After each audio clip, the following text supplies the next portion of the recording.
La Renault 4, la 4L, c'est une petite révolution en 1961. À la fois polyvalente, résistante, populaire et exportable dans le monde entier. La 4L, c'est aussi de l'innovation. Le large haillon à l'arrière, la première traction avant chez Renault, une faible consommation en carburant et une bonne tenue de route.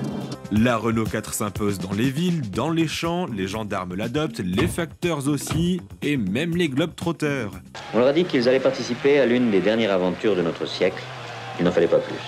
Si les savants sont faits pour savoir et les poètes pour oser, les routes et les pistes, même infernales, sont faites pour être parcourues et les déserts du XXe siècle pour être traversés.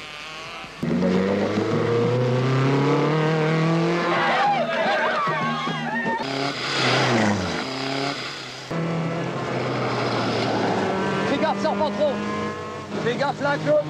Village, le village, fais gaffe au village. Les cadres, va pas décoller. Fais gaffe, il freine. Fais gaffe, il part en travers. Fais gaffe, fais gaffe, fais gaffe. Non, fais gaffe, on rentre dedans. En température. Ça va, fais gaffe, Claude. Vas-y, c'est bon. Fais penser. Vas-y, coupe, c'est bon. Attention, ça saute. Oh la vache.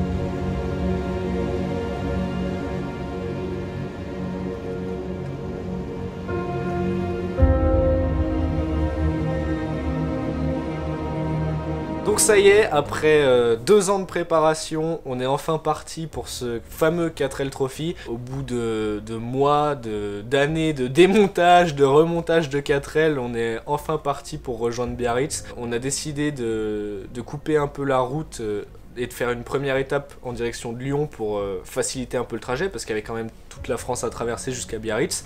On devait partir le 3 mai, le matin en direction de Lyon, mais au final on a fini de se préparer, de charger la voiture le 2 aux alentours de 2 h du matin, c'est ça à peu près hein. C'est ça, ouais. On a décidé de partir et on était trop impatients, donc au final on a fait la route en plein milieu de la nuit pour rejoindre Lyon. Arrivé à Lyon, on est allé voir les sponsors donc toute la journée. Puis vers 20h, 21h, on est parti pour Biarritz, le village départ. Encore une fois, on a roulé toute la nuit. Un avantage pour la voiture du coup, puisque déjà il y avait personne sur l'autoroute, donc on roulait à notre rythme. On roule à froid aussi, voilà, c'est ça. Pour bien refroidir le moteur, ce qui est important pour lui. En plus il pleuvait, donc alors là on avait un refroidissement maximal. Et surtout que sur cette édition on partait en mai, et pas en février comme les autres, donc encore plus chaud qu'habituellement.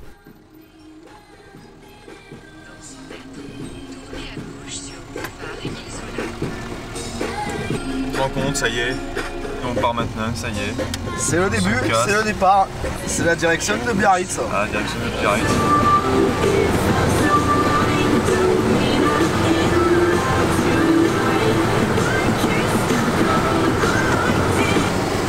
Ah bah tiens, un peu de pluie.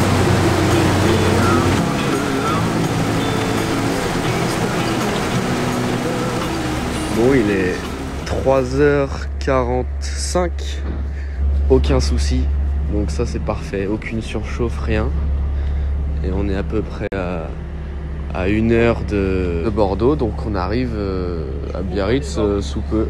Donc on a roulé toute la nuit. Déjà on commençait un petit peu à approcher de Biarritz, on voyait déjà quelques voitures arrêtées sur la bande d'arrêt d'urgence hein. Tout de suite ça calme un peu quand même. Et finalement on est arrivé aux alentours de 7 h du matin au village départ. Mais on avait quand même quelques petits soucis sur la voiture. Bon, on est bien arrivé à Biarritz. Seul problème qu'on a sur la voiture, elle est beaucoup trop basse. Du coup on la pose J'ai un garage qui est super, spécialisé dans les 4L et tout. Et du coup on va la faire rehausser un coup pour être tranquille. Avec tout le poids qu'on a chargé, les ailes frottent. Du coup, on trouve un garage qui est vraiment spécialisé pour les rallyes, les 4x4. Nous, on avait hésité à la faire rehausser et là, on s'est rendu compte que en fait, c'était obligatoire qu'on le fasse. Déjà, sur nos routes là, c'était pas possible. Donc, en plus, dans le désert, avec les bosses et tout, on n'allait pas y arriver. Il nous rehausse la 4L, on gagne de la hauteur à l'avant. Donc, déjà, on peut reconduire à peu près normalement sans que nos roues touchent. On peut braquer bien normalement. Donc, c'est déjà un souci en moins et on finit par se diriger du coup au contrôle du village départ pour les vérifications.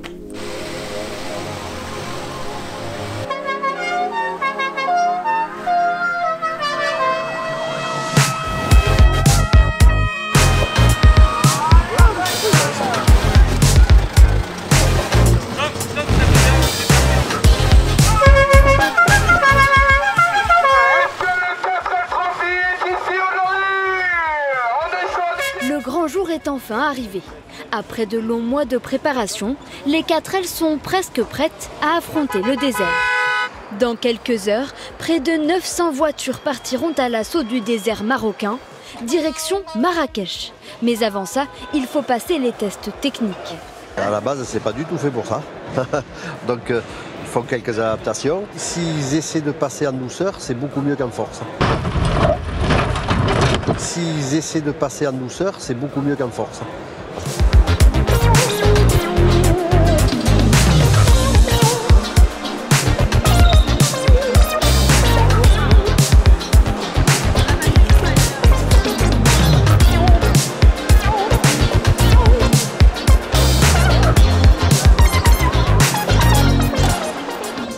On arrive aux vérifications plutôt serein quand même parce que la 4L, bah, ça fait 2 ans qu'on travaille dessus, on a eu des avis de plusieurs garagistes, plusieurs anciens équipages qui ont fait le 4L Trophy et tout, qui nous ont dit que notre 4L, globalement, elle est quand même en bon état. Niveau moteur, il n'y a rien à dire. On avait juste quelques petits points de rouille au châssis, mais rien de grave, c'était surtout en surface et on se disait que ça allait pas spécialement poser souci. On pensait être tranquille, mais au final, quand on passe le contrôle, le monsieur qui s'occupe de vérifier notre 4L nous met en vérification châssis sur notre dossier, il détecte un point de rouille qu'il juge critique. Et le problème, c'est que ça peut nous empêcher de participer à l'étape finale du 4L Trophy, l'étape marathon, qui est quand même l'étape la plus importante, puisque c'est l'étape où on va être tout seul dans le désert 2 jours en autonomie. Et ils vont devoir suivre ça tout au long du voyage. On fait avec, on continue, on se laisse pas abattre. Voilà, parce que à part ça, on avait tout ce qu'il fallait. Le moteur était bon, on avait l'installation pour la balise, GPS. On avait tout ce qui était équipement pour les médicaments, mécaniques. Il y avait toutes les vérifications administratives, les permis, les médicaments, les vérifications à faire avec la Croix-Rouge, avec les assurances, avec les assistances et tout. Et là, c'était un peu long, mais tout s'est bien passé et on était prêt pour le lendemain, le 5 mai, pour pouvoir passer sous l'arche.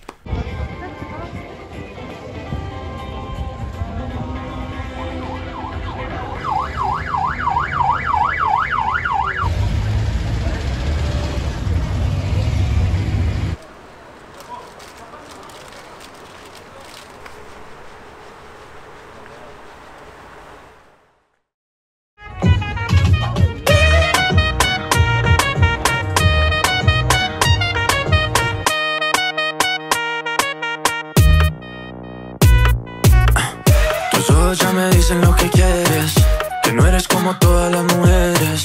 Te gusta como el ritmo a ti te ataca. Boom shakalaka, boom shakalaka. Mis ojos ya te dicen lo que quiero, comerme completico el caramelo, con esa cinturita que me mata. Boom shakalaka, boom shakalaka. Oh, yes. Otra vez, la cabeza y los pies se mueven con mi boom shakalaka, boom shakalaka. Donc on arrive sur le parking avec toute une ribambelle de 4L. Et là on commence à vraiment sentir que c'est l'ambiance du départ. Tout le monde est content, ça klaxonne dans tous les sens. Autant la veille, c'était un peu plus réservé comme ambiance parce que On a vu quand même pas mal de monde quand on était au garage. Leur 4L, ils devaient changer le train arrière. Leur départ avait été refusé parce que leur 4L était dans de trop mauvais état. Et le pire, c'est qu'il y avait quand même des vérifications techniques le lendemain, le jour du départ. Donc pour eux, c'était vraiment le stress, je pense. S'ils avaient un souci, une réparation à faire, ils auraient été obligés de partir en retard de Biarritz. Et donc ils auraient eu toute la route en Espagne à rattraper. Tout seul. Et le jour du départ, vu qu'on n'avait pas pu rehausser l'arrière de la 4L, on a dû se séparer de quelques sacs de fournitures scolaires et de sport. Sur les 4 qu'on avait, on a dû en donner 2 à d'autres équipages vu qu'on était vraiment trop lourd et ça prenait quand même pas mal de place. Et le plus important, on a dû se séparer d'un pack de bière. Ouais, on s'est fait filmer par France 2. Bon, finalement, ils nous auront pas gardé dans l'émission. On coupait du saucisson parce que le saucisson, ça a été tout le long de l'aventure. Ouais. Mais ils l'ont pas gardé, sûrement trop au Savoyard. Ouais. Cet équipage-là ne se connaissait pas il y a 72 heures et ils vont partager l'aventure dans leur 4L pendant 10 jours. Allez, salam alaikum. Le 4L Trophy, direction Marrakech. Est-ce que vous êtes prêts? Faut faire ça. Alors, 5, 4, 3, 2, 1.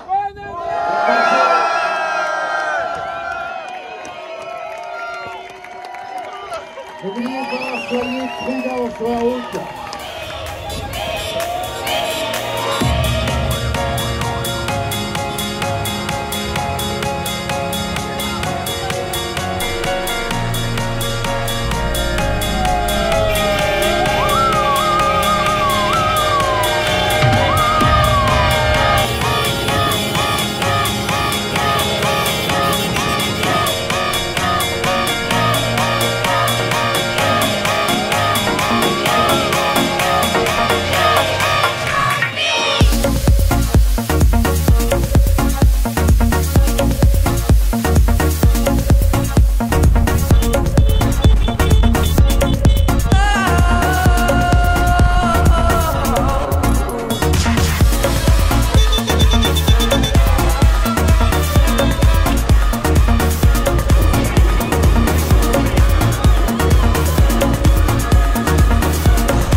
Ensuite, ça y est, c'est le départ.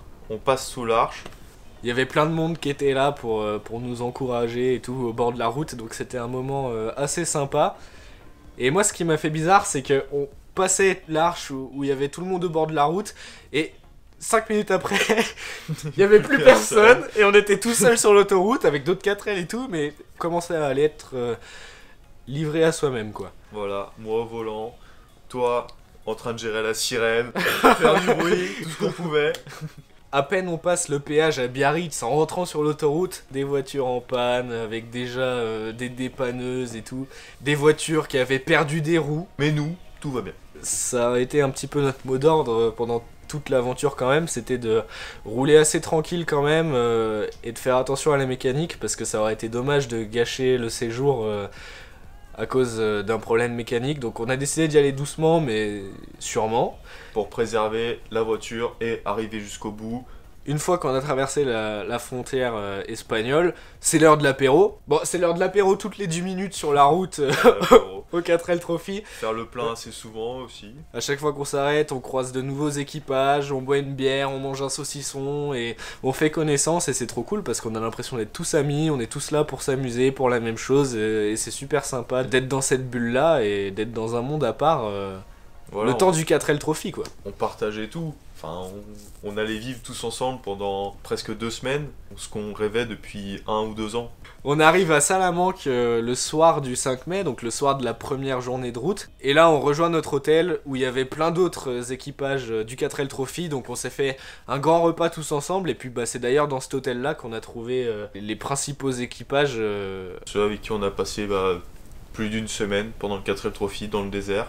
Tous les soirs on se retrouvait, on buvait des coups, on mangeait ensemble, on faisait la fête ensemble quoi. L'hôtel à Salamanque, ça va être la dernière douche, les dernières prises électriques, le dernier vrai repas. Et le lendemain, 10h, on se donne tous rendez-vous sur le parking de l'hôtel. Donc pour partir direction Algeciras. On a juste dû s'arrêter pour les soucis des collègues parce que l'équipage de Baptiste et Donatien, la 4L verte et violette, on a dû s'arrêter pour eux parce que en fait en Espagne ils savent qu'on passe et ils coupent l'essence avec de l'eau pour faire du bénéfice. Nous on a eu la chance de pas en prendre dans notre réservoir, sauf que eux ils ont fait le plein avec cette essence coupée à l'eau. Leur moteur a pas trop aimé, donc on a dû s'arrêter un peu, régler leur carburateur. Voilà, ils avaient aussi un petit problème parce que le réservoir il faisait trop le vide, du coup l'essence n'arrivait pas jusqu'au bout. On s'arrête, il y a ceux qui réparent leurs soucis et puis il y a ceux qui s'occupent à côté. Alors ce matin on fait Salamanque jusqu'à Algeciras, ce soir c'est le premier bivouac. Et du coup là il y avait pas mal de monde dans l'hôtel, donc on attend toutes les 4L et on va faire un départ groupé à 10h.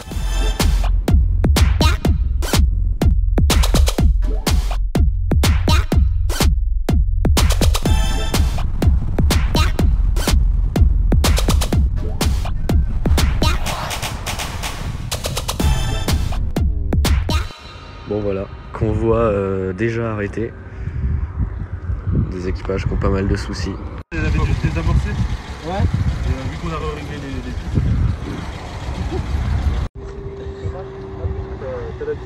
Ouais. Merci beaucoup les gars. Allez, Et encore hier ça allait, mais là bon, on a essayé de faire ce que tu nous as dit, pas de changement. Bonjour, aujourd'hui nous allons interviewer Pierre ici présent qui participe au 4L Trophy 2022. Tout d'abord Pierre, première question, comment ça va? Bah ça va très bien, merci beaucoup. Comment se passe le 4L Trophy? Pour le moment plutôt bien, écoute, voilà, il y a quelques galères mais comme tout le monde, mais on va s'en sortir. Très bien, merci beaucoup. Tu veux le voir? Dodo, tu nous payes l'apéro? On va être censuré. Celui-là, je l'ai en gros plan, c'est parfait. C'était juste ça le petit filtre, il n'y avait pas d'autre filtre à tirer. dans la cabeza. On va essayer de changer la richesse. C'est juste ça le filtre, les gars,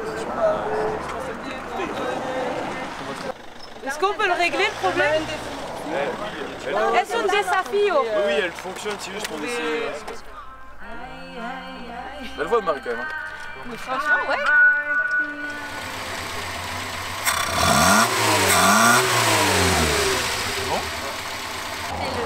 Dodo, c'est pas de temps, je sais pas.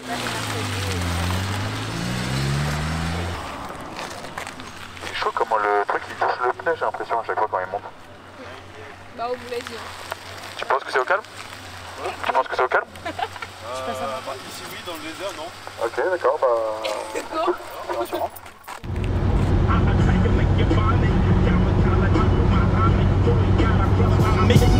I'm the illest, wanna kill this house nigga Don Cornelius. Can you feel this? You punk niggas make me sick, sucking on the devil's dick, scared of revolution.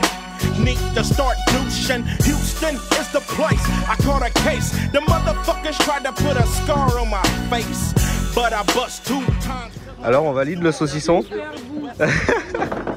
I started this gangster shit in 86, now you're dissing me for publicity. Isn't he a hoe to the 3rd degree? Who me, I'm a G that like the... Ça c'est votre façon de conduire. Ah c'est possible. Oui. Complet, du coup j'ai levé la tête, j'ai essayé. Tchouk tchouk. On va tailler des haies. Là-bas on a le clan des 4L qui repartent, dont la nôtre parce qu'on a toujours aucun souci, on croise les doigts. Et de ce côté-là, le clan des 4L qui attendent.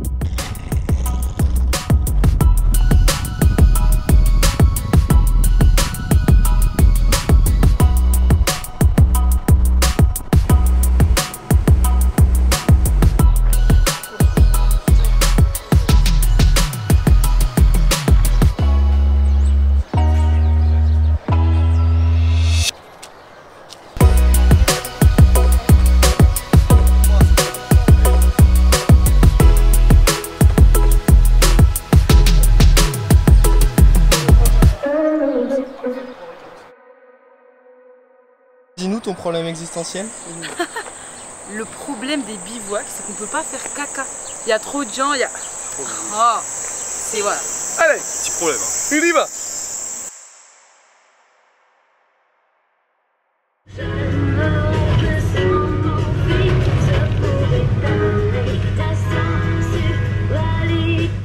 On arrive à arriver jusqu'à Algeciras où il y a le premier bivouac du 4L Trophy qui nous attend. Celui-là n'était pas obligatoire, il y avait quand même des personnes à l'hôtel, mais nous on y était, donc on a quand même passé un beau moment. Et puis on a fait un apéro. La première nuit dans la tente. On prend le bateau demain à 14h. Et évidemment, petit apéro. Deux ambiances, côté apéro, côté des racing. J'ai pas compris pourquoi ils m'ont acheté des coups. C'est drôle. Non, en vrai, il m'avait fait dans un carton plein de cadeaux.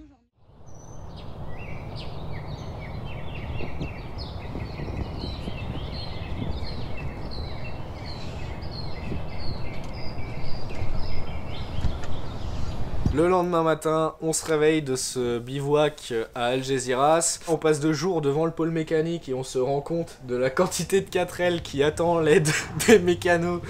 Et on se dirige vers le premier brief. Le premier vrai briefing, donc où vraiment il y a les vraies indications pour les bateaux, pour le départ au Maroc. Et donc on passe ce briefing et on se dirige vers le port d'Algeciras. On monte sur le ferry, ça y est. Enfin, après plusieurs heures d'attente ouais, quand même. Ouais.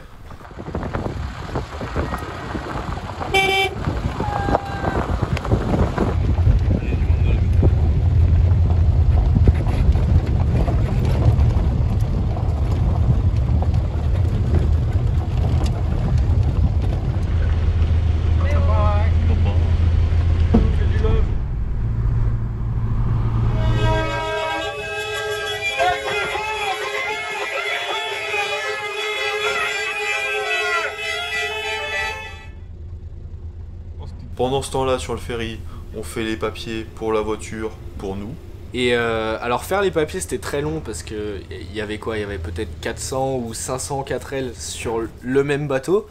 Donc ça veut dire 1000 personnes qui doivent faire tamponner leur passeport. Ça veut dire 500 cartes grises à vérifier. Ouais. On a été l'un des rares équipages à faire tous les papiers en ordre et correctement. Dans les temps. Ce qui fait que quand on est ressorti... En fait on est sorti, je crois, à la 4e voiture de la douane. Et à partir de ce moment-là, on est les premiers à faire du change et les premiers à partir. Ceux derrière nous, qui descendaient après nous du ferry, ont été bloqués plusieurs minutes, plusieurs heures derrière la douane.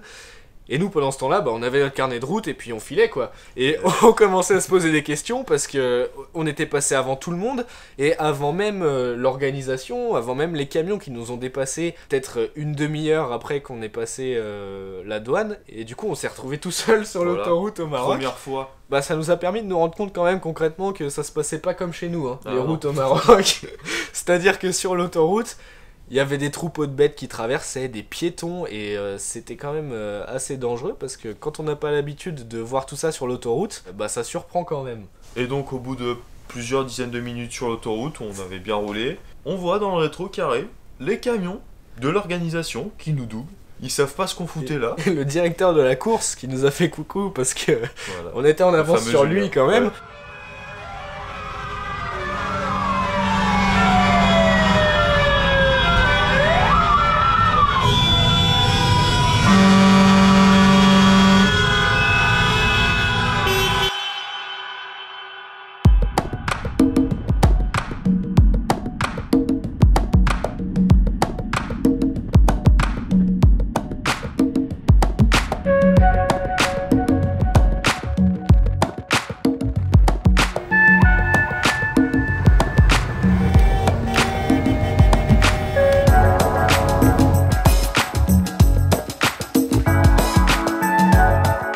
Donc on a roulé pour rejoindre le premier bivouac, la première nuit au Maroc. C'était un bivouac où on s'est retrouvé avec pas tous les trophistes, vu qu'il y en avait certains qui prenaient le bateau plus tard, donc ils nous rejoignaient directement au bivouac suivant à Boulajoul. Bah là, dans mes souvenirs, c'était les 2 premiers bateaux sur les 5. Vu qu'on était en avance, on a perdu tous nos copains, donc on s'est retrouvés tout seuls sur le bivouac. Mais quand même, la première nuit au Maroc. Et la première nuit au Maroc, ouais. Mémorable. Et le lendemain matin, du coup, au réveil, c'est l'heure de partir en direction de Boulajoul, le premier bivouac où on va retrouver tout le monde.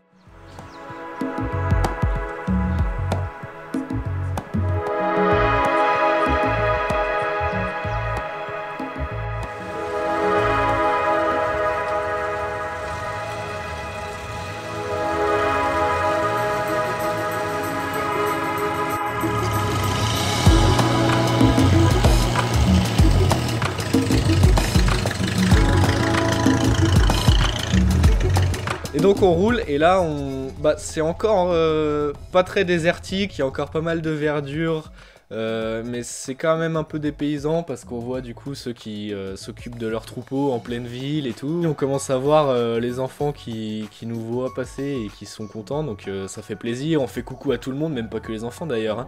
Il fallait quand même faire gaffe, il y en avait qui s'amusaient à se jeter littéralement sur la voiture quand on roulait. On esquivait. Voilà, on esquivait pour essayer d'éviter les enfants qui se poussaient sur la route. Et les marchands de patates sur l'autoroute aussi. Oui, au bord de l'autoroute. Puis il y en a qui s'arrêtaient, achetaient des patates sur l'autoroute. Voilà le fameux moment où on s'arrête au bord du petit magasin du monsieur qui voulait qu'on lui laisse les filles qui étaient avec nous dans les équipages. La gazelle. Et il voulait nous donner des espèces de cailloux en échange. Ouais. Mais c'était bien sympa, c'est là qu'on a vraiment commencé à rencontrer des personnalités de là-bas, quoi.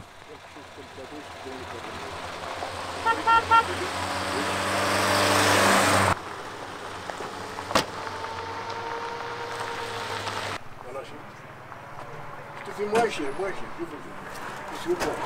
Moins cher. Je vais prendre une tortue. D'accord, prends un tortue. Choisirai.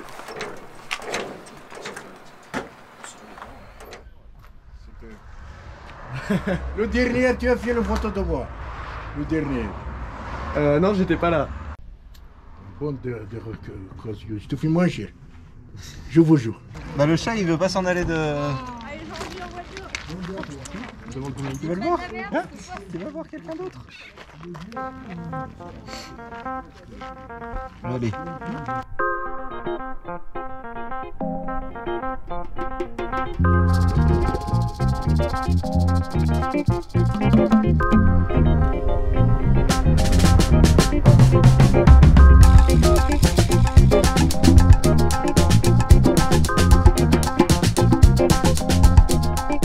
Arrive le moment où on prend un col qui est assez connu au 4L Trophy, puisque c'est un col où on en avait déjà entendu parler. Quand on arrive au sommet, il y a des singes et ils viennent chercher la nourriture et tout. On était en train de monter et là j'aperçois les singes, donc je dis à... singe qu'on voit, tu me dis viens on s'arrête. Ouais. Moi j'hésite, puis je me dis allez je te suis. Et donc on descend, et là une horde de Marocains qui sort de nulle part. Ils nous proposaient des tours d'âne et tout, mais c'est un petit peu des attrapes touristes où faut se méfier parce qu'après ils vous demandent de l'argent quoi. Il faut pas trop jouer au malin non plus. Donc on sort quand même de la voiture pour voir. On sort de la voiture, moi je vais voir les singes, je filme un singe, je lui donne à manger et tout, des cacahuètes. Je me retourne, quelle ne fut pas ma surprise lorsque j'ai vu Arnaud en haut d'un cheval. Il me donnait pas le choix, j'étais forcé, je sais pas dire non, ouais mais en fait, il m'impressionnait quoi. Faut savoir vraiment s'affirmer et dire non parce que sinon c'est mort et on se retrouve embarqué dans des trucs... Ouais,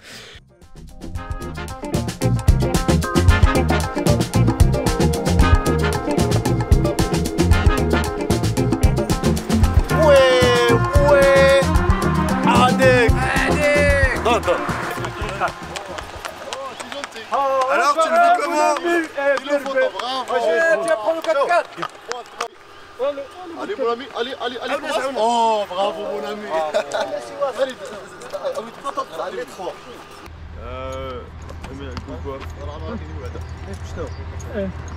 Donne-lui une pièce. Attends.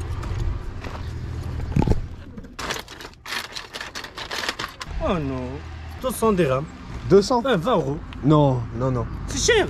Ah, c'est cher, 20 euros. Oh non. Ah, si, C'est pas berbère. Non. Ah, ok. Comme l'autre. 100 dirhams.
Ça a l'air super bon.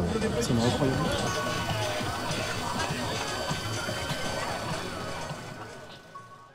Et le soir même, on arrive à Boulajoul, donc le premier bivouac où on retrouve tous nos collègues. Le lendemain matin, on doit se réveiller tôt, on se réveille à 5h45, un truc comme ça, notre heure de départ. Au frais. On part en direction de Merzouga, le bivouac principal où on reste 3 nuits. Et c'est de là que partent toutes les boucles dans le désert. Et ce trajet-là pour rejoindre Merzouga, c'est le premier qui se fait 100% au roadbook, donc c'est là officiellement que la course commence, où il faut essayer de faire le moins de distance possible pour rejoindre le point d'arrivée. Beaucoup de routes au début quand même, et puis sur la fin, quelques petites pistes pour en gros se préparer à la suite. On a pris un virage, on est sorti de la route et on a rejoint les pistes, et là on s'est dit ok, comment la 4L va tenir plusieurs jours cet itinéraire, parce que ça commençait déjà à taper fort sous la voiture. Ouais, donc ça faisait drôle. Ça faisait drôle et ça faisait peur pour le reste.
c'est donc à l'arrivée de Merzouga qu'on a pu enfin déposer les affaires scolaires, les sacs et sacs de sport, voilà, aux enfants, et puis ensuite jouer avec eux, faire des dessins. Et ouais, cet après-midi-là, c'était vraiment l'après-midi important parce que c'est là où vraiment c'était prévu qu'il y ait des groupes d'enfants de différentes écoles qui se soient réunis avec l'association Enfants du Désert. Il y avait un terrain de foot pour jouer avec eux, une grande tente où on a pu dessiner avec eux, faire des avions en papier avec eux, prendre des photos, faire des vidéos, enfin... Ouais, c'était un beau moment passé avec eux. C'est ça, et c'est ce qui marquait l'aboutissement humanitaire. Surplombé des dunes de l'Erkchebi, voilà le bivouac de Merzouga. C'est ici que l'association Enfants du Désert organise son temps solidarité. On a 2 sacs complets avec plein de choses, des stylos, des cahiers, des gommes, des crayons de bois. Des béquilles, des attelles, du matériel médical. Des vêtements de sport, du matériel scolaire, donc plusieurs cartables. De voir tous ces dons réunis, les efforts conjugués de plus de 800 4L, ça fait vraiment plaisir. L'association Waha a distribué des fournitures scolaires à plus de 18 432 élèves depuis 2009. C'est énorme. Bien sûr, en partenariat avec le 4L et l'association. Une des 16 associations, c'est énorme. Et on est vraiment heureux qu'aujourd'hui les trophies puissent être là et qu'on puisse reprendre toute cette dynamique, tous ces projets, tous ces dons. Ça fait du bien après tous ces mois compliqués. Ça fait 17 ans qu'Enfants du Désert, on est ici dans la région du Drata-Philalet. On est là toute l'année. L'action des dons des trophies, c'est toute l'année qu'on suit et ça permet d'aider 20 000 enfants chaque année, donc c'est assez énorme. Avec les dons qu'on a perçus encore aujourd'hui, on a dépassé les 21 000 €. Ce qui représente, c'est énorme. De pouvoir aller à l'école dans de bonnes conditions, dans des salles de classe dignes de ce nom, c'est vraiment hyper important. Tout ça pour vous dire que tout ce qui gravit autour du 4L, c'est une aide énorme pour l'association et c'est que du bonheur pour les enfants, vraiment. Cette histoire qui nous lie, vous et nous, c'est vraiment votre empreinte qui reste du fond du cœur. Un énorme merci à vous tous. Et puis passez une super belle aventure parce qu'elle va être belle, votre aventure. Merci beaucoup.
Il y a la déchetterie là-bas et la boîte de nuit pas loin. Ouais, c'est vrai. Voilà. On est pas mal à proximité. Et la téloche, le ciné. Ouais, le ciné. Là-bas, il y a l'air de jeu. Voilà. Écoutez, on peut refaire un room tour demain. Attends, je vais essayer. Il n'y a même pas au revoir. Ça m'a stressé, je me suis dit, je vais limiter ça.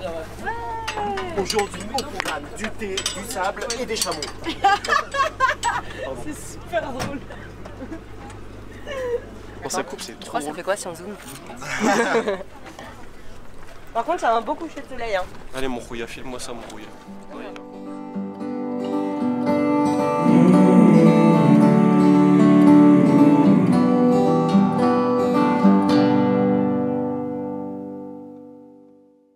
Merzouga, c'était un peu le camp de base. Évidemment, on a fait la fête. On a fait la fête tous les soirs. Je pense qu'on en aura bien profité de ce petit coin isolé de tout le reste, en fin de compte, hein, parce que du coup, vu qu'on était tous ensemble dans ce périmètre, tous dans notre petite bulle, et c'était super cool. Sauf pour dormir. Dormir, par contre, ça n'existait pas beaucoup. Hein. Forcément. Première fois au Kettle Trophy, c'est incroyable, tout le monde est super sympa, des soirées improvisées comme ça, j'adore. Et ça me donne envie de le faire l'année prochaine, même si je rentre pas dans une Kettle. C'était aussi le moment où on s'est mis à boire de l'eau chaude systématiquement. Il y avait beaucoup de choses étaient chaudes, la bière, le Ricard, c'était pas ce qu'il y avait de meilleur. Et du coup, c'est de Merzouga que partent les principales boucles dans le désert, les principaux itinéraires qu'on doit faire avec le roadbook. Donc c'est vraiment là, c'est 2-3 jours où c'est vraiment le cœur de l'aspect sportif du 4L Trophy. On est à fond avec la boussole, on est à fond avec le roadbook, on essaye de grappiller des mètres dans les virages pour gagner des places au classement. C'est là où vraiment, c'était... l'une des parties où vraiment on s'est bien éclaté parce que on s'est bien éclaté tout le temps. Et la 4L s'est bien éclatée aussi. Ouais. C'est là où on a reçu le plus de chocs, de mouvements, des bosses, de tout ce qu'on pouvait imaginer. Et ces jours dans le désert, ça a vraiment été des étapes difficiles pour la 4L. Surtout qu'il fallait faire attention parce qu'au fur et à mesure, on voyait notamment un équipage qui avait la 4L bleue qu'on connaissait de vue du village départ et tout, qui était dans le même hôtel que nous. À un moment, on les croise sur le bord de la piste et ils avaient cassé leur châssis à l'arrière. Ce que redoutent tous les trophistes, parce que si on casse le châssis, on peut plus finir les étapes dans la piste et c'est dommage. Il y en avait qui roulaient mais comme des malades sur les pistes. On se demandait comment ils allaient arriver au bout, quoi. Nous, on savait se tenir, on y allait tranquille. On passait quand même par des chemins assez compliqués pour gagner des mètres, mais on préservait la 4L. Bon, déjà, il y en a qui ont fait des tonneaux dans les dunes, ça, faudra m'expliquer comment ils ont fait. Dans les chemins qu'on prenait, maximum 30 km/h, sauf vraiment dans les grandes plaines où on a roulé, je crois, une fois à 60 km/h. Et globalement, on roulait pas très vite, et même avec ça, des fois, on passait dans des endroits tellement caillouteux, ça frottait fort sous le châssis. On avait trop peur de laisser la voiture, quoi. Tellement ça faisait du bruit, tellement ça faisait mal au cœur. Puis il y a des moments où il y avait des trous qu'on voyait pas, du coup on freinait d'un coup. Enfin, on les passait quand même vite. Enfin, ça tapait. Il faut quand même garder un minimum de vitesse et de puissance quand on passe dans les bacs à sable pour pas s'ensabler. Sauf que trouver le juste milieu entre y aller à fond et y aller juste à la bonne vitesse qu'il faut, des fois c'est un peu chaud. Ça dépend des endroits, ça dépend des moments, ça dépend qui est passé avant. C'est dur à juger et c'est d'ailleurs pour ça qu'on a la vidéo où on a le coffre qui s'ouvre et tout. Et on s'était dit faut passer à fond pour pas s'embourber, sauf qu'on n'avait pas vu que le chemin faisait comme ça, quoi. C'était que des bosses. J'ai vraiment cru que j'avais cassé la voiture. Je regarde dans mon rétro et je vois Arnaud sur la piste avec nos chaises de camping comme ça dans les mains, avec toutes nos affaires étalées sur la piste. Alors, on n'est pas les seuls à qui c'est arrivé, mais... Et c'est quand même l'un des seuls moments où on a filmé, mais on s'attendait pas du tout à ça, quoi. Parce que c'était quand même compliqué de penser à filmer, de savoir à quel moment filmer.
charbon là.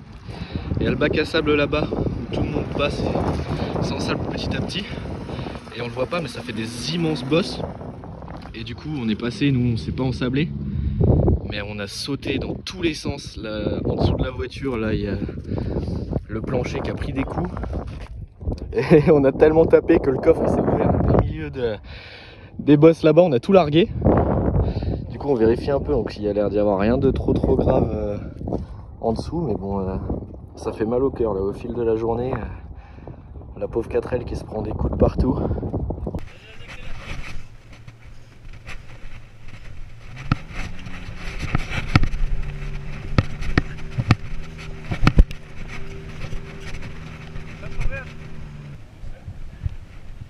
Puis là ça va, c'est une descente.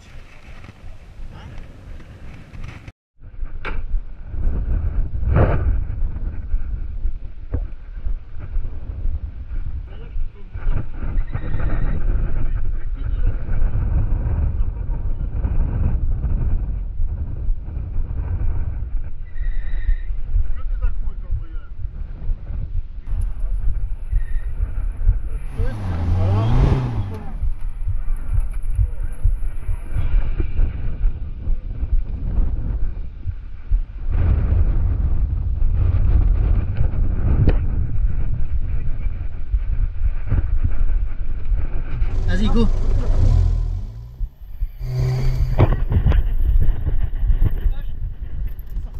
Va à gauche un peu. À gauche, compris. Complètement à gauche, complètement à gauche. À droite. Ah, presque. Allez, rapport.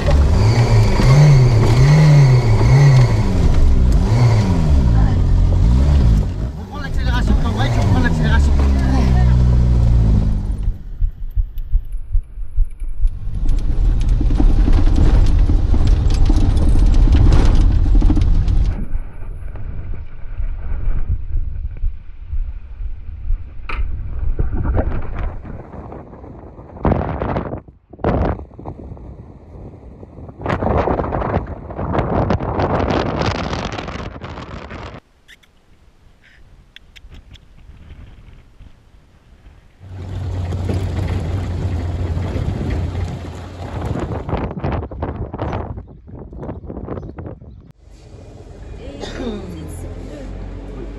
Alors vous êtes 6, vous pouvez manger. C'est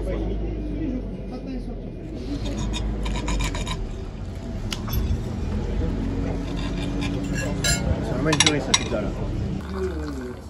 Humide forcément, on travaille avec les pieds. Vous avez bien mangé.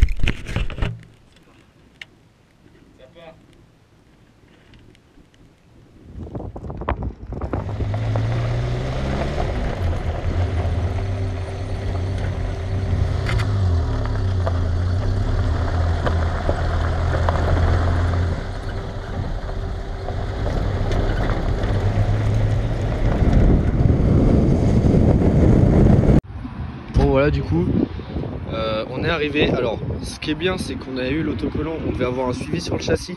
On n'était pas sûr de pouvoir partir pour l'épreuve marathon en autonomie, parce que si on laissait la 4L, on ne pourrait pas rentrer, ça prenait trop de temps. Mais du coup on a eu la validation pour le châssis, donc on peut finir le 4L Trophy comme il se doit, et ça c'est cool. Après par contre on a perdu la ligne à 2 mètres de l'entrée du bivouac. Bon, ça c'est pas bien grave. Qu'est-ce qu'il y a? Ouais, du coup il y a tous les cailloux qui viennent se mettre dans les plaques, on va tout virer. Le coffre s'est ouvert, on a tout largué sur la piste. Donc bon, on a pas mal de bricolage à faire ce soir, des vérifications et tout. C'est sportif, hein, ça tape dans tous les sens. Mais c'est trop cool.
c'est pas souvent qu'on travaille.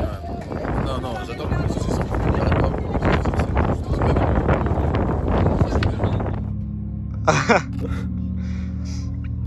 non, en vrai, c'est royal aussi. Ah ouais, je vois très bien. Mécanisme 32. Passe-moi une pièce de 12 là. Une pièce de 12.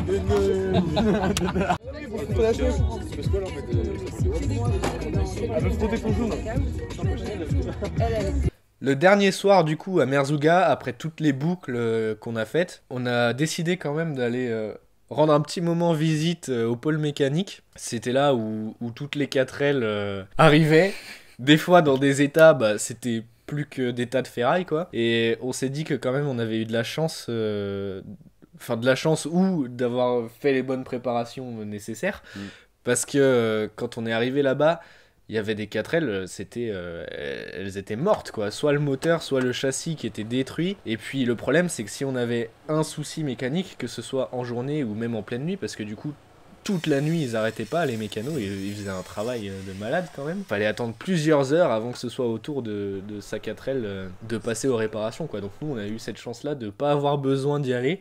Et si on y passait, on prenait des pénalités. En plus, ouais. Le dernier soir où on arrive à la fin de la boucle et qu'on passe l'Arche, on s'attendait à devoir aller dans la file de ceux qui devaient avoir du coup leur vérification pour le châssis, vu qu'on était en suivi. Et quand on passe l'Arche, on nous dit « Ah bah c'est tout bon, vous avez aucune vérification à faire, vous pouvez prendre le départ de l'étape marathon sans souci. » Ils nous mettent l'autocollant comme quoi on est validé. Donc leur suivi châssis au final du village départ, on sait pas vraiment ce qui s'est passé, on sait pas comment ils se sont débrouillés.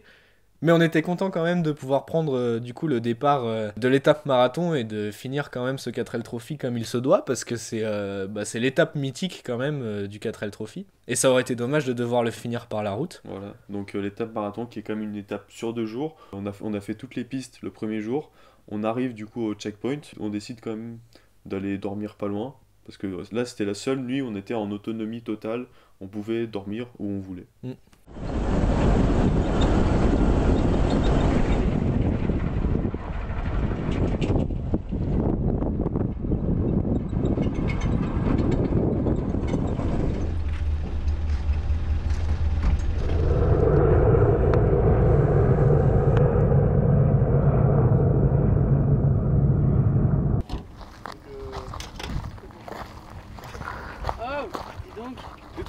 Pour les cahiers de là avec vos petits bandanas là. Il y a trop de sable, on voit rien quoi.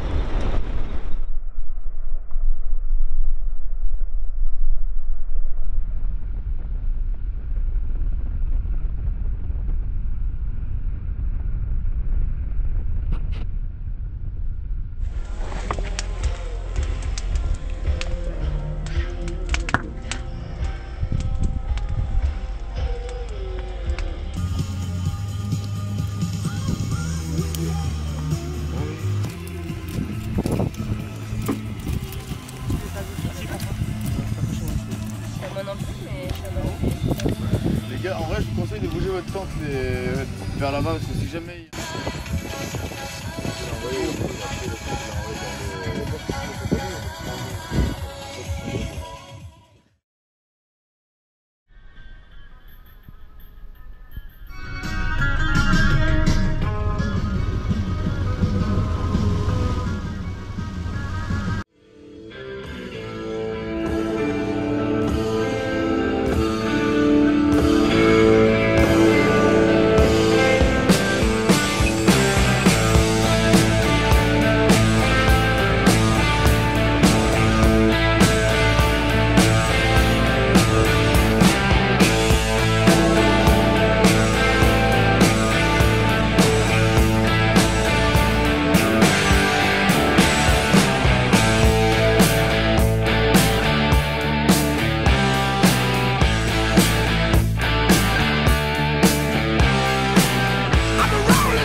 Eh, comment vous roulez comme des tarés, vous, avec votre F4. Quand vous doublez dans les virages, là.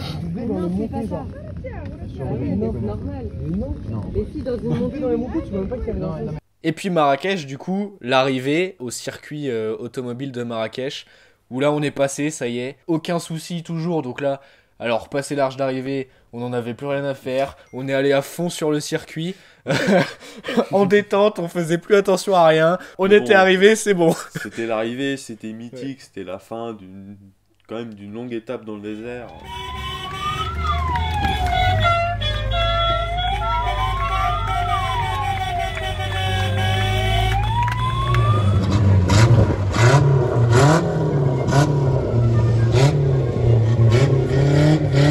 Et on a pu rejoindre notre hôtel 5 étoiles à Marrakech. Enfin, une douche, un vrai lit, tout ça. La première douche qu'on prend, l'eau était marron. On décide de sortir le premier soir. Déjà, on a découvert la conduite à Marrakech, la conduite des taxis à Marrakech. Et bah, c'est chacun pour soi, en fait, il n'y a pas de règle. Hein. Feu rouge, pas feu rouge, rond-point, pas rond-point. Main sur le klaxon. On était content de pas prendre la 4L et de prendre des taxis à chaque fois. Même s'il fallait bien penser à négocier le prix avant de rentrer dans le taxi. Ça, au début, on le savait pas non plus. Donc, on rentre. On dit où on veut aller et puis après on paye à la fin. Sauf qu'en fait là-bas c'est pas comme ça qu'il faut faire. Il faut d'abord négocier. Le soir on décide d'aller dans un bar pour aller boire un cocktail avec Pierre et Corentin. On se retrouve sur les Champs-Élysées de Marrakech. Voilà, le taxi nous explique que le bar qu'on a choisi c'est un peu les bars UP de Marrakech. Donc nous on arrive comme ça en touriste. Le lendemain on avait gagné notre massage, il y avait un tirage au sort tous les soirs pour les 25 ans du 4L Trophy et il y a un soir où on a gagné un bon pour un massage à Marrakech. Donc on s'est rendu le lendemain de l'arrivée au massage. On n'ira plus faire de massage à Marrakech. C'est quand même spécial. On est ressorti plus cassé que, que ce qu'on était. Des courbatures à la fin du massage. Et puis après on a visité Marrakech, on a visité le souk. Dans le souk, évidemment, on s'est fait avoir comme des touristes, on s'est fait embarquer à devoir après payer des paires de babouches parce que le gars nous avait emmené dans sa boutique et on sentait que si on lui achetait rien, on n'allait pas ressortir de la boutique. Voilà, on change pas une équipe qui gagne. Hein. Voilà, c'est ça. On a bien rigolé, on a ramené des jolies babouches. Et puis on se rend à la soirée clôture où pareil, on a dû bien négocier notre taxi avant de monter dedans. Tout se passe bien, il y a plein de gens assez cool qui sont là à l'arrivée. On a eu la chance d'avoir Marie à notre table. Le serveur l'aimait bien. Donc on a eu des bouteilles. Donc on a eu des bouteilles un peu gratuites. Bon, c'était une bonne ambiance pour finir le 4L Trophy quoi. Voilà. Une bonne énergie, c'était sympa.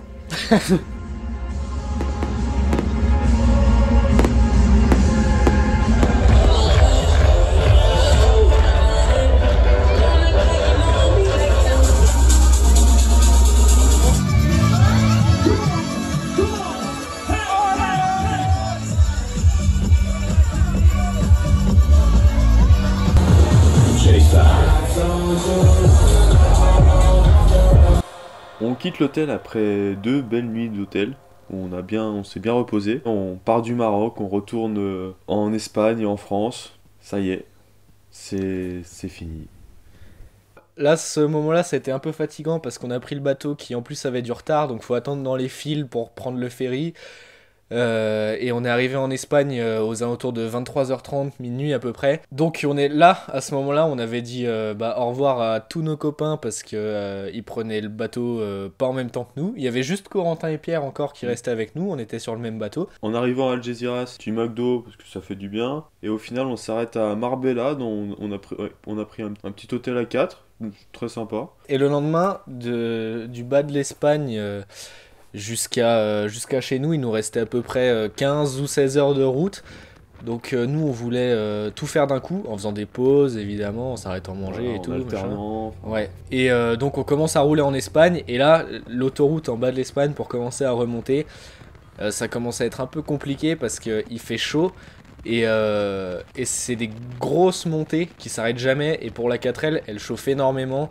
Ce qui fait qu'on se retrouve dans les montées à 30 km/h sur l'autoroute en warning avec la 4L. On peut pas aller plus parce que déjà comme ça elle chauffe énormément. Donc on s'arrête très souvent sur les aires d'autoroute pour refroidir. Parce qu'on est lourd, Enfin, le moteur est pas assez puissant, enfin ça chauffe beaucoup, du coup on s'arrête.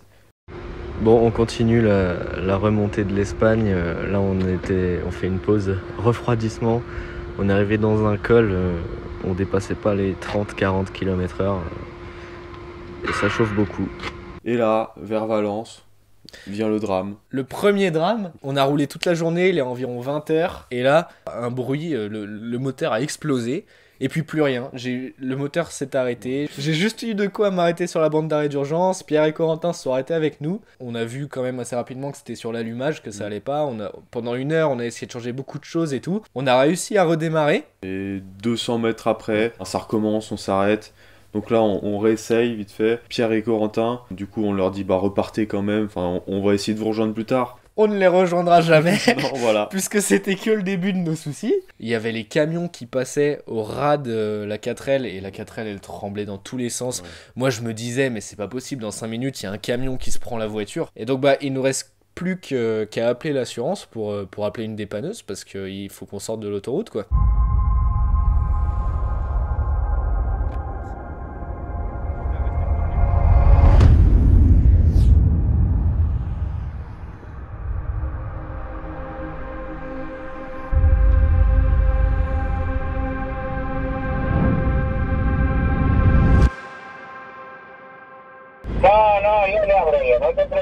S'il y a un pays dans lequel il faut pas tomber en panne, c'est l'Espagne, parce que c'est toujours apparemment le bazar avec les assistances. Et donc on appelle l'assurance qui nous dit que eux, ils peuvent rien faire en Espagne. On appelle le 112 nous dit que non, c'est à l'assurance. Enfin bref, du coup... Tout le monde se renvoie la balle, la dépanneuse dit que c'est les 112, enfin voilà. L'assurance, enfin tout le monde. Au final, on rappelle quand même à la fin l'assurance, ils arrivent à nous envoyer une dépanneuse, au bout de quand même beaucoup d'heures. Donc on est tombé en panne à 20 h. 2-3 heures après, il y a une patrouille d'autoroute qui passait, qui s'est arrêtée pour signaler la voiture en panne. Voilà, pour que les camions se décalent. Et en fait, le problème, c'est qu'en Espagne, ils parlent pas un mot de français, ils parlent pas un mot d'anglais. Donc nous, on était avec Google Traduction sur l'iPhone en train d'essayer de discuter avec le mec de la patrouille d'autoroute. On lui dit, est-ce que vous pouvez appeler une dépanneuse? Nous, on n'y arrive pas. Il nous dit, non, nous, on peut pas. Ils en avaient marre d'attendre avec nous et ils sont partis. Bon, laissez les pots sur le côté quand vous partez. Voilà. Et puis là, c'était un peu désespérant parce qu'on est tombé en panne aux alentours de 20 h. Là, il était minuit. Toujours rien. Jusqu'à 2 h du matin où l'assurance nous a enfin envoyé une dépanneuse. On aura passé 6 heures sur le bord de l'autoroute jusqu'à ce qu'une dépanneuse vienne nous chercher et nous poser à l'hôtel. Le garagiste repart avec notre 4L sur le plateau. On sait pas où elle va, pardon. Mais nous, on va se coucher, on s'en fout, on en a plus rien à faire de la voiture. On était fatigués, on avait toute la journée de route, puis plus les 6 heures au bord de l'autoroute. Au revoir, petite 4L. Le mec parle pas un mot d'espagnol. T'as pris tes clés? On sait pas. Les clés, elles sont dessus. Okay. On sait pas quand on va la retrouver, on sait pas où on va la retrouver. Mais nous, en attendant, on va dormir. Puis le lendemain, on se demande, elle est où la voiture? Ouais. Donc le lendemain, on avait le nom du dépanneur. On repart au dépôt du dépanneur. Et le dépanneur, en fait, il y avait un côté de la rue, il avait son dépôt. Et un côté, il avait le garage. Et nous, la 4L, on savait que c'était quand même une petite réparation. Que c'était pas quelque chose de grave. Mais bon, malheureusement, on n'avait pas les pièces d'allumage de rechange qu'il fallait. Et donc, on demande au secrétariat du garage de juste transférer la 4L du dépôt au garage, qui puisse changer la pièce rapidement et qu'on puisse repartir. Sauf que encore une fois, tout le monde se renvoie la balle. Voilà. Même l'assurance. Ouais. Le garage nous dit, nous on peut pas prendre en charge la voiture tant que l'assurance ne l'a pas dit. L'assurance, à l'autre bout du fil, déjà, il fallait appeler 10-15 fois avant qu'ils nous répondent quand même. Allô Sans solution pour aller dormir quelque part ou pour aller... Enfin, voilà quoi. Voilà, toute la matinée on a attendu dans le garage, toute l'après-midi on a attendu dans le Burger King. On a enfin réussi, après avoir forcé pendant des heures et des heures, qu'ils passent la 4L dans le côté atelier. Et le garagiste pensait que c'était la bobine d'allumage qu'il fallait changer. Donc il la commande. Et elle arrive 10 minutes avant la fermeture du garage. Il essaie de la changer en vitesse. Et ça marche pas, en fait, c'était pas ça qui n'allait pas. Donc il nous dit, bonne soirée, nous on ferme, il y a un hôtel là-bas, Sauf que le problème, c'est qu'en ce moment, il y avait un événement à Valence, on sait toujours pas ce que c'est, mais tous les hôtels étaient complets. Donc on se retrouve dans la rue, assis sur le trottoir, par terre, je me revois encore très bien ce moment. On appelle nos parents désespérés pour trouver une solution. Et toi, tu trouves un Airbnb pour aller dormir. Un Airbnb, on voit, c'est à 2 heures de marche. En fait, on en avait marre de prendre des taxis, parce que vu que nous, Et on parle pas un mot d'espagnol, on appelait Clara en France pour qu'elle nous appelle un taxi. Et on lui disait où elle était, elle rappelait le taxi, puis elle nous rappelait pour nous dire ok, le taxi arrive et tout. Nous, ça nous fatiguait. Donc on s'est dit, bon 2 heures de marche pour aller au Airbnb, on va marcher, ça nous changera les idées. Et en fait, on arrive, on voit que c'est un genre d'hôtel. Ils nous disent, non, il n'y a aucune réservation à votre nom, il n'y a rien du tout. Et en fait, il se trouve que ce Airbnb, on aurait dû y faire attention en réservant, mais on avait tellement d'autres choses à penser, on était tellement content de trouver un hébergement pour la nuit qu'en fait, l'Airbnb, c'était une arnaque, il n'existait pas. Mais on tombe du coup sur le fameux patron de cet hôtel dans lequel on est atterri, qui était très gentil, et qui nous dit, moi j'ai un ami qui a un hôtel pas très loin, je l'appelle. Et donc il nous emmène à l'hôtel de son ami, et petit à petit dans la voiture, plus on approche de l'hôtel, plus c'est étrange. Alors moi j'avais rien compris jusqu'au moment où on entre dans la chambre. Oui, il nous disait c'est un hôtel un peu bizarre, vous verrez. Et puis on arrive autour de l'hôtel, il trouve pas l'entrée, c'était une entrée cachée. On voit qu'il nous regarde un peu bizarrement quand même à l'accueil. Mais bon. Après on rentre dans la chambre par un garage. On arrive dans une chambre avec un lit immense, les miroirs au plafond, les barreaux partout. Petite banquette aussi. Des banquettes un peu spéciales. Un prospectus avec des jolis schémas. Il n'empêche qu'on aura très bien dormi. Très confortable. Ce soir-là, dans ce l'avait dit. Ouais, le matelas était nickel. Et le lendemain, on reprend le taxi pour aller au garage pour retrouver notre voiture. Quand on arrive à l'ouverture du garage à 8h30, c'est beau, votre voiture est prête à repartir. On n'en revenait pas parce que ça faisait déjà 3-4 jours qu'on était en Espagne. On paye les réparations et on part enfin en direction de chez nous. On se dit ça y est, la galère c'est fini. Ça y est, on trace, on s'arrête plus. Bon, on est peut-être au bout de la fin là. On est allé voir la 4L là ce matin. Et elle démarre et tout, donc apparemment c'est bon, on peut payer et partir.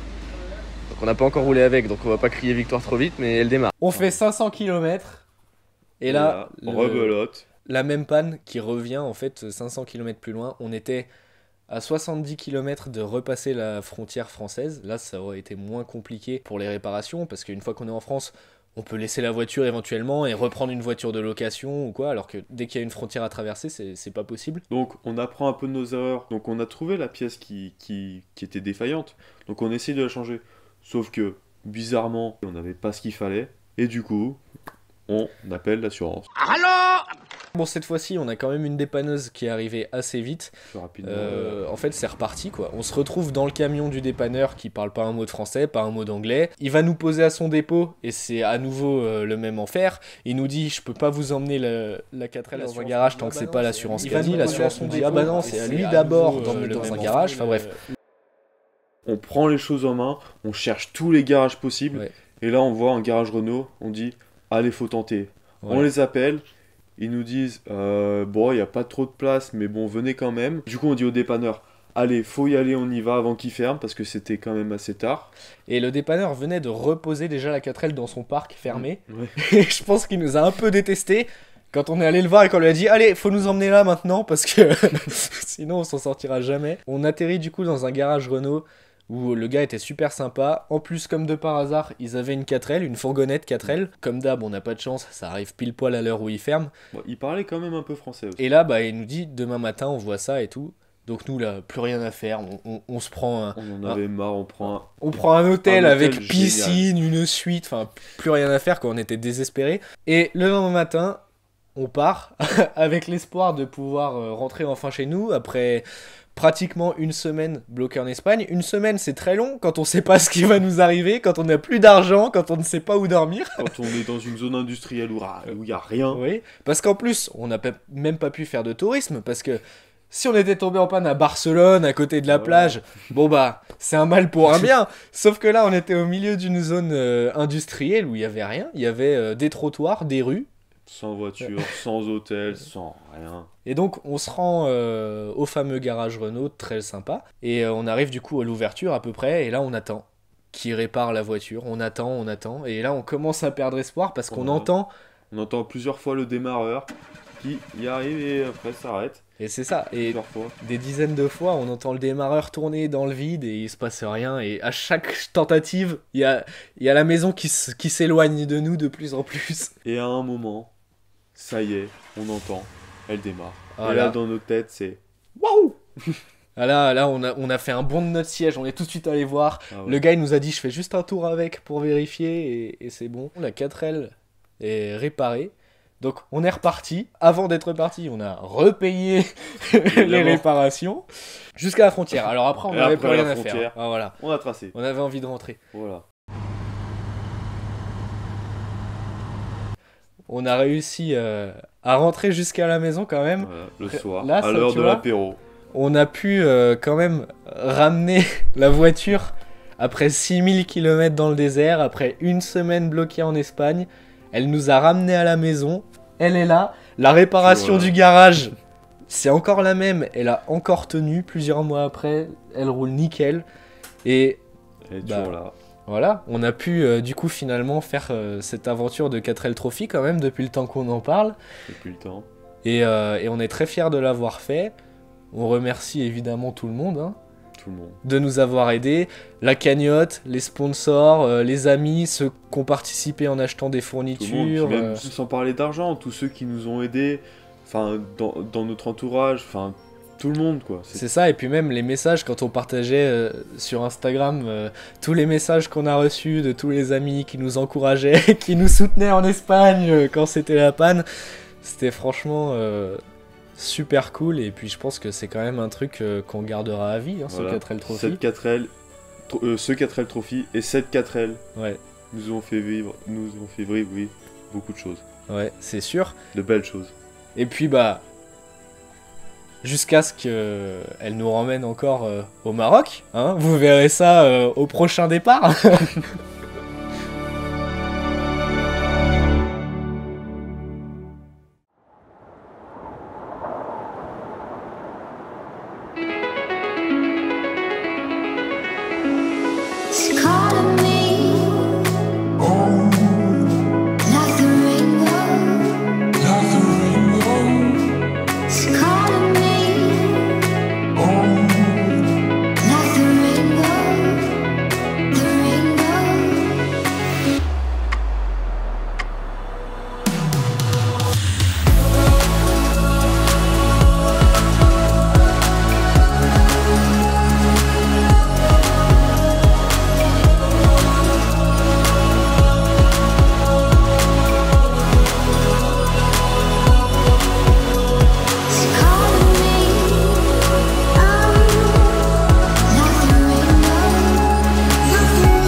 It's